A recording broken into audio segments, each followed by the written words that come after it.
Hi hello friends, welcome to GST learning centre.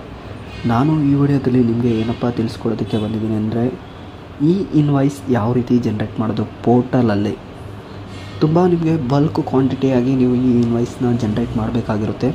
ಆವಾಗ ಒಂದೇ ಸಲ ಒಂದು ಎಕ್ಸೆಲ್ನ ಡೌನ್ಲೋಡ್ ಮಾಡಿಕೊಂಡು ಈ ಇನ್ವಾಯ್ಸ್ ಟೂಲ್ನ ಉಪಯೋಗಿಸ್ಕೊಂಡು ಯಾವ ರೀತಿ ಈ ಇನ್ವಾಯ್ಸಸ್ನ ಜನ್ರೇಟ್ ಮಾಡೋದು ಅಂತ ಕನ್ನಡದಲ್ಲಿ ಮೊಟ್ಟ ಮೊದಲ ಬಾರಿಗೆ ತಿಳಿಸ್ಕೊಡೋದಕ್ಕೆ ಬಂದಿದ್ದೀನಿ.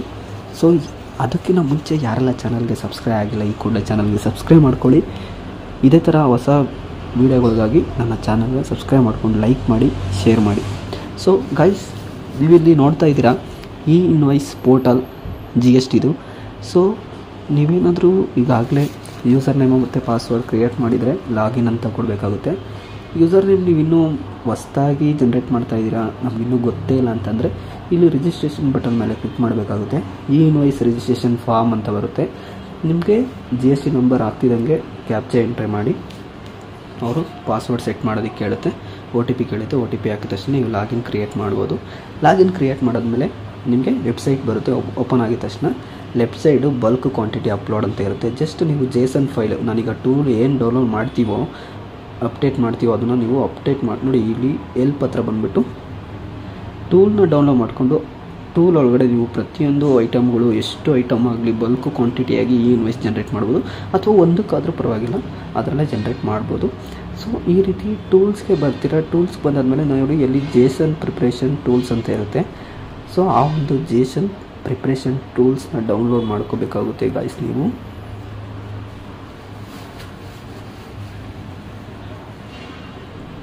ಈ ರೀತಿ JSON ಪ್ರಿಪ್ರೇಷನ್ ಟೂಲ್ನ ನೀವು ಡೌನ್ಲೋಡ್ ಮಾಡ್ಕೊಂಡಾದ್ಮೇಲೆ ಏನು ಮಾಡಬೇಕಪ್ಪ ಅಂತಂದರೆ, ಆ ಒಂದು ಡೌನ್ಲೋಡ್ ಆಗಿರೋಂತಹ ಎಕ್ಸೆಲ್ನ ಓಪನ್ ಮಾಡಿಕೊಂಡು ಒಂದು ಫೋಲ್ಡರಲ್ಲಿ ಸೇವ್ ಮಾಡಿಕೊಳ್ಳಿ. ಈ ಇನ್ವಾಯ್ಸ್ ಪೋರ್ಟಲ್ಗೆ ನೀವು ನೆಕ್ಸ್ಟು ಲಾಗಿನ್ ಆಗ್ತೀರಾ. ಲಾಗಿನ್ ಆಗಿದ ತಕ್ಷಣ ನಿಮಗೆ left side bulk quantity upload ಅಂತ ಬರುತ್ತೆ. ಅಲ್ಲಿ JSON ನೀವು ಎಲ್ಲಿ ಸೇವ್ ಮಾಡ್ಕೊಂಡಿರ್ತೀರೋ ಆ ರೀತಿ ನಾನು ಮುಂದೆ ತೋರಿಸ್ತೀನಿ ಯಾವ ರೀತಿ ಮಾಡೋದು ಅಂತ. ಬಟ್ ವೆಬ್ಸೈಟಲ್ಲಿ ಅಪ್ಲೋಡ್ ಮಾಡಿ ನಾನು ತೋರಿಸಲ್ಲ, ಯಾಕಂದರೆ ನಾನಿಲ್ಲಿ ಯಾವುದೇ ಬಿಲ್ಲು ಕೂಡ ಇಲ್ಲ ನಾನು ಮಾಡೋದಕ್ಕೆ. ಜಸ್ಟ್ ನಿಮಗೆ ವೀಡಿಯೋಗೋಸ್ಕರ ತೋರಿಸ್ತಾ ಇದ್ದೀನಿ. ದಯವಿಟ್ಟು ಸಹಕರಿಸಿ. ಸೊ ನಿಮಗೆ ತಿಳಿಯೋ ಥರನೇ ನಾನು ನಿಮಗೆ ವಿಡಿಯೋದಲ್ಲಿ ನಿಮಗೆ ತಿಳಿಸ್ಕೊಡ್ತೀನಿ, ಓಕೆನಾ? ಬನ್ನೀಗ ಆ ಒಂದು ಎಕ್ಸೆಲ್ನ ಓಪನ್ ಮಾಡಿ ಯಾವ ರೀತಿ ಇದೆ ಅಂತ ಅಂದ್ಬಿಟ್ಟು ನಾನು ನಿಮಗೆ ತೋರಿಸ್ಕೊಡ್ತೀನಿ. ಯಾವ ರೀತಿ ಎಕ್ಸೆಲಲ್ಲಿ ನಾವು ಇನ್ವಾಯ್ಸ್ ಡೀಟೇಲ್ಸ್ ಹಾಕೋದು, ಏನೇನೆಲ್ಲ ತುಂಬಬೇಕು, ಏನೆಲ್ಲ ಆಫ್ ಮಾಡಬೇಕು, ನೋ ಮತ್ತು ಯಾವುದೆಲ್ಲ ಮಾಡಬೇಕು ಅಂತ ತಿಳಿಸ್ಕೊಡ್ತೀನಿ. ಸೊ ನೋಡಿ, ಈ ರೀತಿ ಎಕ್ಸೆಲ್ ಇರುತ್ತೆ. ಎಕ್ಸೆಲ್ ಓಪನ್ ಮಾಡಿದ ತಕ್ಷಣ ನಿಮಗೆ ವೆಲ್ಕಮ್ ಪ್ರೊಫೈಲ್ ಈ ಇನ್ವಾಯ್ಸ್ ಅಂತ ಇರುತ್ತೆ. ಸ್ಟಾರ್ಟಿಂಗ್ 3 ಪೇಜಸ್, 3 ಶೀಟ್ ಮಾತ್ರ ನೀವು ಡೀಟೇಲ್ನ ಫಿಲ್ ಮಾಡಬೇಕಾಗುತ್ತೆ. ವೆಲ್ಕಮ್ ಬಿಟ್ಟು ಹಾಕಿ, ಪ್ರೊಫೈಲಲ್ಲಿ ನಿಮ್ಮದು GST ನಂಬರು, ನಿಮ್ಮದು ಅಡ್ರೆಸ್ಸು ಮತ್ತು ನಿಮ್ಮ ಸ್ಟೇಟ್ ಕೇಳ್ತಾರೆ, ಎಲ್ಲನೂ ಪಿನ್ ಕೋಡು, ಫೋನ್ ನಂಬರ್ ಎಲ್ಲನೂ ಹಾಕಬೇಕಾಗುತ್ತೆ ನೀವು. ಅದಾದಮೇಲೆ ಇಲ್ಲಿ do you have reverse charge ಅಂತ ಕೇಳ್ತಾ ಇದೆ ನೋಡಿ. ಅದೆಲ್ಲದಕ್ಕೂ ನೀವು ರಿವರ್ಸ್ ಚಾರ್ಜ್ ಏನಾದರೂ ಇತ್ತು ಅಂದರೆ ಎಸ್ ಅಂತ ಕೊಡಬೇಕು, ಇಲ್ಲಾಂದರೆ ನೋ ಅಂತ ಕೊಡಿ. ಯಾಕಂದರೆ ಅಲ್ಲಿ ಕಾಲಮ್ಗಳು ಇರ್ತವೆ. ನೆಕ್ಸ್ಟು ಈ ಇನ್ವಾಯ್ಸ್ ಅಂತ ಇರುತ್ತಲ್ಲ, ಇದು ಬಲ್ಕ್ ಕ್ವಾಂಟಿಟಿಯಾಗಿ ಅಪ್ಲೋಡ್ ಮಾಡೋವಂಥ ಆಗಿದೆ ಅಲ್ವಾ, ಅದಕ್ಕೋಸ್ಕರ ನೀವು ನೋ ಅಂತ ಕೊಡಬೇಕಾಗುತ್ತೆ. ಇಲ್ಲಿರೋಂತಹ ಪ್ರೊಫೈಲಲ್ಲಿ ಇರೋವಂಥ ಪ್ರತಿಯೊಂದು ಪಾಯಿಂಟ್ಗೂ ನೀವು ಓದ್ಕೊತ ಎಸ್ ಆರ್ ನೋ ಕೊಡಬೇಕಾಗುತ್ತೆ ಗೈಸ್. ನೋಡಿ, ಅಲ್ಲಿ do you have barcode details in items. ನಿಮ್ಮ ಐಟಮ್ಗೆ ಏನಾದರೂ ಬಾರ್ಕೋಡ್ ಡೀಟೇಲ್ಸ್ ಇದೆಯಾ, ಎಸ್ ಆರ್ ನೋ ಕೊಡಬೇಕಾಗುತ್ತೆ. ಅಥವಾ do you have quantity in items, yes or no ಕೊಡಬೇಕಾಗುತ್ತೆ. Do you have export details, no ಅಂತ ಕೊಡಿ. Do you have e way bill details, so e way bill ಏನಾದರೂ ಜನ್ರೇಟ್ ಮಾಡಿದರೆ ಎಸ್ ಅಂತ ಕೊಡಿ, ಇಲ್ಲ ಅಂದರೆ ನೋ ಅಂತ ಕೊಡಬೇಕಾಗುತ್ತೆ ಗೈಸ್ ನೀವು. ಸೊ ನೆಕ್ಸ್ಟು ಈ ಇನ್ವಾಯ್ಸ್ ಅಂತ ಬಂದರೆ ಈ ಇನ್ವಾಯ್ಸ್ ಸಿಸ್ಟಮ್ ಅಂತ ಬನ್ನಿ. ಈ ಇನ್ವಾಯ್ಸ್ ಸಿಸ್ಟಮ್ ಹತ್ರ ಬಂದುಬಿಟ್ಟು ನೀವು ನೋಡ್ತಾ ಇರ್ಬೋದು, ನಾನು ಅನ್ಸೆಲೆಕ್ಟ್ ಮಾಡಿರೋದಕ್ಕೆಲ್ಲ ಹೋಯ್ತು. ಇನ್ನೇನಿದ್ರು CGST, SGST amount, gross amount, invoice total ಅಂತ ಇರುತ್ತೆ ಅಷ್ಟೇ. ಸೊ ಐಟಮ್ ಡಿಸ್ಕ್ರಿಪ್ಷನ್ನು ನೀವು ಐಟಮ್ ಎಷ್ಟೇ ಇರಲಿ, ಎಷ್ಟೇ ಬಿಲ್ಗಳಾಗಿರಲಿ ಇಲ್ಲಿ ನೀವು ಹಾಕ್ಬೋದು ಗೈಸ್. B2B ಇನ್ವಾಯ್ಸಸ್ ಆಗಿರಲಿ, ಎಲ್ಲನೂ B2C ಕೂಡ ನೀವು ಅಪ್ಲೋಡ್ ಮಾಡ್ಬೋದು. ಸೊ ಫಸ್ಟು ಸಪ್ಲೈ ಟೈಪ್ ಕೋಡು B2B ಅಂತ ಹಾಕಿದ್ದೀನಿ, ನೀವು ಇಲ್ಲಿ ನೋಡ್ತಾ ಇರೋದು ವಿಡಿಯೋ.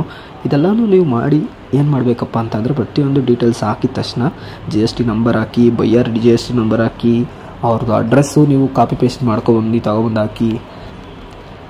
ಅದಾಗಿದ ತಕ್ಷಣ ವ್ಯಾಲಿಡೇಟ್ ಅಂತ ಮೇಲ್ಗಡೆ ವ್ಯಾಲಿಡೇಟ್ ಬಟನ್ನ ನೀವು ಪ್ರೆಸ್ ಮಾಡಬೇಕು.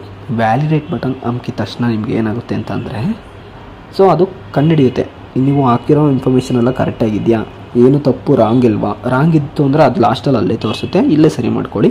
ಸರಿ ಮಾಡ್ಕೊಂಡಿದ್ದ ತಕ್ಷಣ ನೀವೇನು ಮಾಡಬೇಕಂತಂದರೆ ಪ್ರಿಪೇರ್ JSON ಮೇಲೆ ನೀವು ಪ್ರೆಸ್ ಮಾಡಬೇಕು. ಡಾಟಾ ವ್ಯಾಲಿಡೇಷನ್ ಕರೆಕ್ಟಾಗಿ ಸಕ್ಸಸ್ಫುಲಿ ಆದಾದಮೇಲೆ ಪ್ರಿಪೇರ್ JSON ಮೇಲೆ ನೀವು ಟಿಕ್ ಮಾರ್ಕ್ ಮಾಡಿದ್ಮೇಲೆ ನಿಮ್ಮ ಫೈಲ್ಗೆ JSON ಡೌನ್ಲೋಡ್ ಆಗುತ್ತೆ.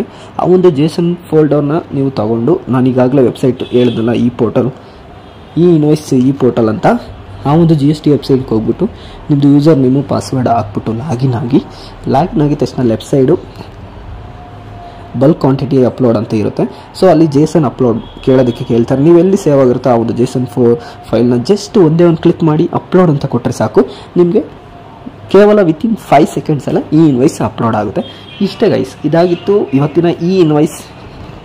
ಯಾವ ರೀತಿ ಹೊಸಬ್ರು ಬಲ್ಕ್ ಕ್ವಾಂಟಿಟಿ ಆಗಿರಲಿ ಅಥವಾ ಈಸಿಯಾಗಿ ಟೂಲ್ನ, ಆ ಒಂದು ಎಕ್ಸೆಲ್ ಈ ಇನ್ವಾಯ್ಸ್ ವೆಬ್ಸೈಟ್ನ ಎಕ್ಸೆಲ್ ಟೂಲ್ನ ಉಪಯೋಗಿಸ್ಕೊಂಡು ಯಾವ ರೀತಿ ಮಾಡೋವಂಥದ್ದು ವಿಡಿಯೋ ಇದಾಗಿತ್ತು.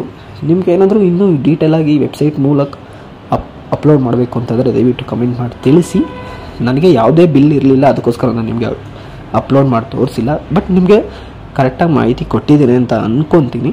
ಸೊ ಮಾಹಿತಿ ಏನಾದರೂ ಇಷ್ಟ ಆಗಿತ್ತು ಅಂತಂದರೆ ನಮ್ಮ ಚಾನಲ್ಗೆ ಇನ್ನೂ ಸಬ್ಸ್ಕ್ರೈಬ್ ಆಗಿಲ್ಲ ಅಂದರೆ ದಯವಿಟ್ಟು ಈ ಕೂಡಲೇ ಚಾನಲ್ ಸಬ್ಸ್ಕ್ರೈಬ್ ಆಗಿ ಪಕ್ಕದಲ್ಲಿರೋ ಬೆಲ್ ಬಟನ್ನ ಆನ್ ಮಾಡ್ಕೊಳ್ಳಿ ಅಂತ ಕೇಳ್ತಾ ಸಿಗ್ತೀನಿ ಮುಂದಿನ ವಿಡಿಯೋದಲ್ಲಿ. ಅಲ್ಲಿವರೆಗೂ ಟೇಕ್ ಕೇರ್, ಬಾಯ್.